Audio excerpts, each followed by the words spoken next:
anywhere within the application itself, if you click on any of the company names or any of the stock symbols, you'll be taken to the Charts tab, which is actually the third tab across the top. The Charts tab allows you to have a look at historical prices for this particular stock over the last 18 months. So in this particular case, I happen to click on Barclays. Within the chart itself, the view defaults to 1 month. You can change that to 3 months, 12 months, 18 months, 1 day, even so this is the price change on the day. You can also use these this bar across the bottom just to drag the date range across to actually change your date view, or you can actually enter specific dates if you're particularly interested in specific dates. If a particular part of the chart interests you, you can zoom in by just holding the left button and dragging a zoom box across like that, showing you down here on the bottom bar again which area you're actually zoomed in on, and then you can drag this zoom area around. Double clicking on the main chart itself takes you back to the actual default non-zoomed view.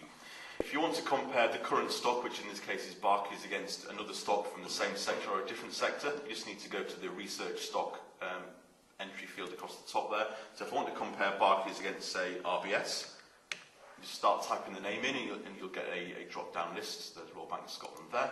And what that will do is that will add RBS onto the chart so you can do a direct comparison against Barclays. As soon as you add more than one stock, the chart's rebased to 0% at the start of the date range that you're currently looking at, and then you see percentage change from then on. You can add a number of stocks in here, so if you want to add another bank, let's add Lloyds in there as well. And as you can see, with them all being in the same sector, they are following a particular trend, which is down, but you can see where any particular differences and fluctuations happen against each of the banks. And on this chart again, you've got the full zooming mechanism available as well. The heat map gives you a graphical representation of the change in the markets on the day. Green being good, red being bad. It's based on percentage change.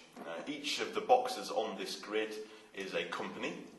The size of the box indicates the company's market capitalisation, which again is just purely the current share value multiplied by the number of shares outstanding.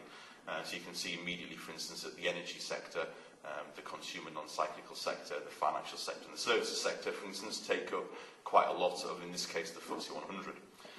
You can zoom into any particular sector, so if you wanted to look at services, for instance, you can notice here that we've got some companies which are down on the day, some companies which are up. You can just click on the actual sector name and it will zoom in, and you can drill down again. So this is giving you the industry level. You can zoom in again, so I've got miscellaneous services, and then you get down to the company level.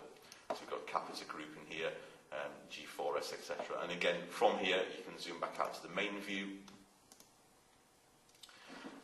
You can then, for any of the companies on this map, you can just click the company and do a research stock again, and that will take you back to the chart view, which I showed you earlier. You can also change the colour. In this case, the range today is plus or minus 31%, depending on the biggest change of the day.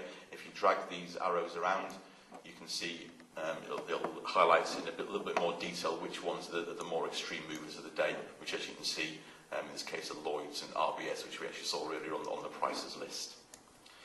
You've also got search facility at the bottom, so if you want to search for a particular company, again, if I stick within the banking sector, if you want to search for RBS, start typing the name in, hit RBS and hit return, and that will actually highlight any of the companies in the FTSE 350 on this chart itself.